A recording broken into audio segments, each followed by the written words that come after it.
Nesse terceiro domingo do Advento, nós contemplamos o início da missão pública de Jesus. Após a prisão de João, Jesus, que tinha vencido as tentações no deserto, ele na Judéia, isso lá no sul, ele volta para a Galileia e sai de Nazaré, onde ele cresceu, onde ele foi criado, e vai para Cafarnaum, a região do território de Zabulon e Neftali. E diz Mateus, para que se cumprisse a profecia que dizia: essa terra que foi humilhada no passado, agora viu brilhar uma grande luz. Zabulon e Neftali é o nome de dois filhos de Jacó, de duas tribos de Israel. Por que foi humilhada essa região? Porque no ano de 721, o rei da Síria, era a grande potência da época, invadiu Israel e dispersou 10 tribos dali. As primeiras foram essas, Zabulon e Neftali. Muitos foram mortos, muitos foram exilados, e para ali foi trazido 5 nações, 5 povos estrangeiros, cada um com o seu Deus. Por isso que a Galileia era chamada Galileia dos pagãos, dos gentios, porque em relação ao centro religioso ortodoxo, que é Jerusalém, Judá, a Galileia é considerada a periferia, aquele povo assim muito sincretista e muito misturado, né? Um povo pagão, né? Com muito paganismo. Pois bem, é ali que Jesus vai começar a sua missão. E vai começar a sua pregação e vai começar imediatamente chamar colaboradores. Os primeiros apóstolos, os primeiros discípulos, ele vai chamar ali na beira do lago de Genezaré. Ele chama gente que está trabalhando. Interessante isso. Trabalhando, eram pescadores. E depois de fazer esse convite, a pregação de Jesus está resumida nessa frase, que é a mesma de João Batista: convertei-vos, porque o reino dos céus está próximo. O reino dos céus não é um reino da terra, é Deus que vem até nós para reinar no nosso coração. O reino de Deus, vai dizer São Paulo, é paz, justiça e alegria entre os homens. Onde não existe o reino, existe a guerra, a injustiça e a tristeza. Nós vemos que o mundo vive na guerra, na competição, na rivalidade, na injustiça, na corrupção. O amor ao dinheiro, ao poder, faz com que se cometam tantas injustiças. Isso tudo gera tristeza, porque ninguém se realiza, ninguém é feliz sem amar, sem viver a comunhão. Ninguém pode se tapear, pode se enganar, não é feliz. Vive nas trevas. Pois, meus irmãos, é nas trevas dos nossos pecados, nas trevas do mal desse mundo, que brilha essa luz que é Jesus Cristo. E Ele chama, segui-me, e eu vos farei pescadores de homens. Eu vos farei, não é vocês que vão se fazer, eu farei de vocês pescadores de homens. Chama 2 trabalhadores ali, Pedro e André, os primeiros.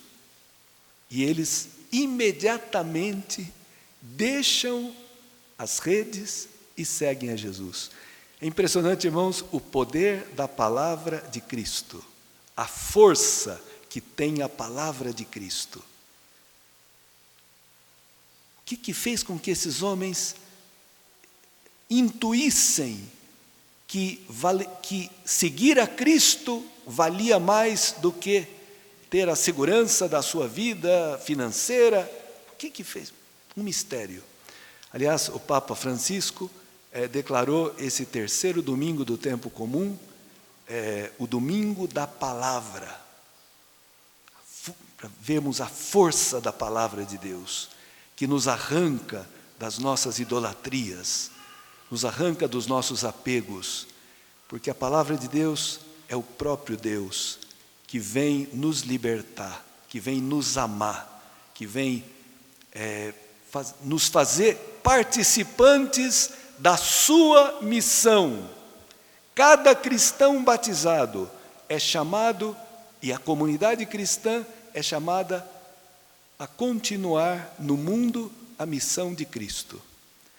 O peixe você tira da água, ele morre, para ser alimento das pessoas.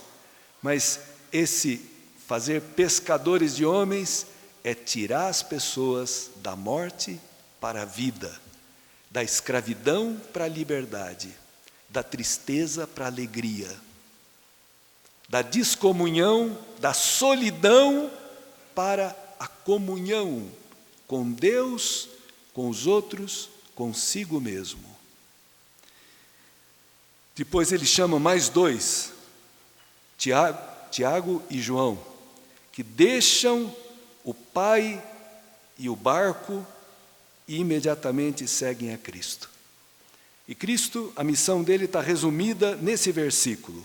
Jesus andava por toda a Galileia, ensinando em suas sinagogas, pregando o evangelho do reino, a boa nova do reino, e curando todo tipo de doença e enfermidade do povo. Todo tipo de doença. Que coisa, ligada à pregação e à cura. Quase que para significar que é a pregação, a escuta da palavra, do evangelho, a boa notícia do reino, que Deus vem para reinar na nossa vida, para que não reine o pecado, não reine a morte. Tá bom, irmãos, e convertei-vos, porque o reino dos céus está próximo. A segunda leitura nos traz uma palavra muito bonita de São Paulo, que nessa comunidade dos coríntios, Corinto fica na Grécia, era uma cidade muito importante, portuária, tinha 2 portos, e um comércio muito grande. E, bom, São Paulo funda uma comunidade ali. Ele vai embora, ficou 1 ano e meio nessa cidade, anunciando o evangelho e formando comunidade. Depois ele sai e vem um outro, Apolo, que era um cristão muito eloquente, de Alexandria. Alexandria era o lugar por excelência da cultura grega, né? Embora fosse no Egito, mas tinha a maior biblioteca do mundo, Alexandria. E esse Apolo continua o trabalho de Paulo, pregando, animando os irmãos, mas de repente Paulo recebe notícia de que a comunidade estava dividida em partidos. Uns diziam, eu sou de Paulo. Outros falavam, eu sou de Apolo. Eu gostei mais desse catequista aqui. Outros diziam, eu sou de Cefas. Cefas é Pedro. Eu sou dos apóstolos. Outros falavam, eu sou de Cristo. Paulo fala, o que é isso? Foi Paulo que morreu crucificado por vocês? Vocês foram batizados em nome de Paulo ou em nome de Cristo? Ou seja, irmãos, Paulo percebeu que as pessoas na comunidade faziam o culto à personalidade. Como é fácil acontecer isso? Na igreja, na política, nós vimos que coisa terrível que foi, né? Os radicalismos nesse ano eleitoral dos partidos, o ódio, a divisão. Pois bem, Cristo, a união, aqui fala, eu vos exorto a que sejais concordes. Cordes é coração. Concordes, tenhais o mesmo coração. Estejais bem unidos e concordes no pensar e no falar. A unidade, a comunhão vem da nossa conversão a Cristo.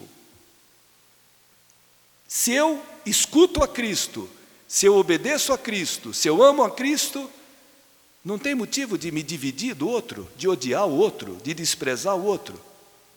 E nem de idolatrar ninguém, pessoa ninguém, nem na igreja, nem em lugar nenhum.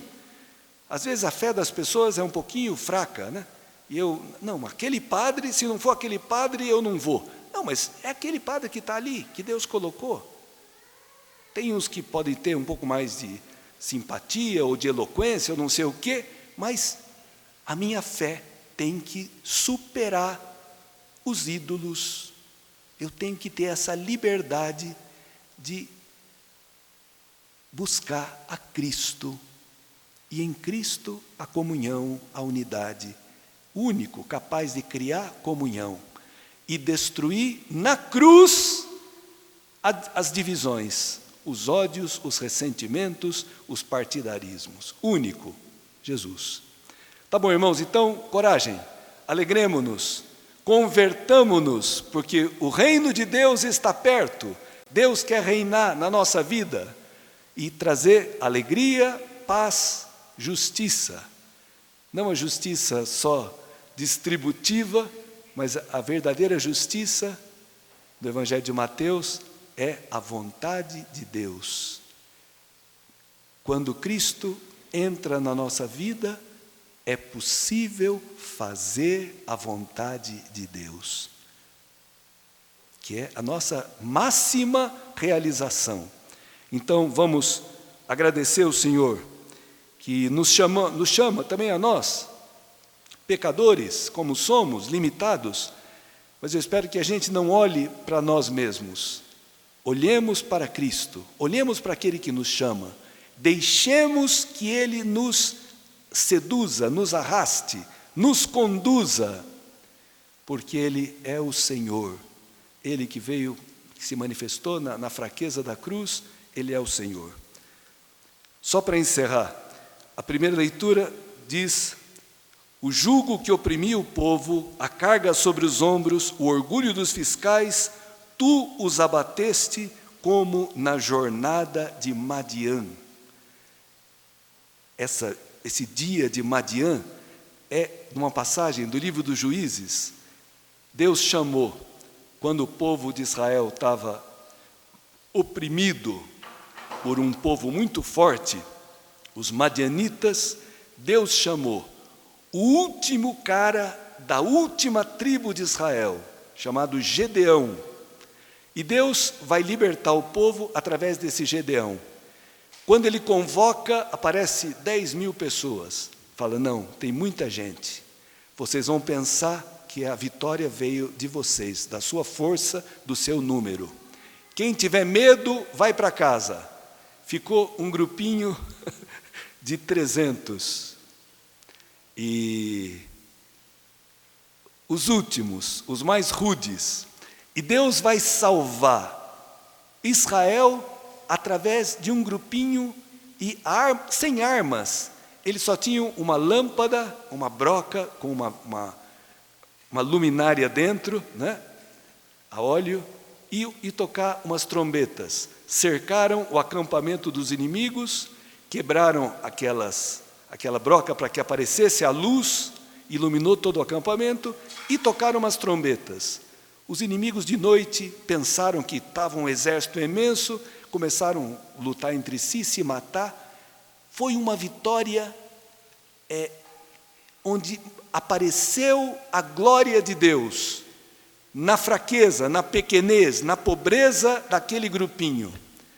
Isso, irmãos, faz a gente lembrar que Deus, através de um homem que aceitou de carregar sobre si o pecado dos homens nossos, Deus venceu o mal e a morte em Cristo, morto e ressuscitado, como nos dias de Madian.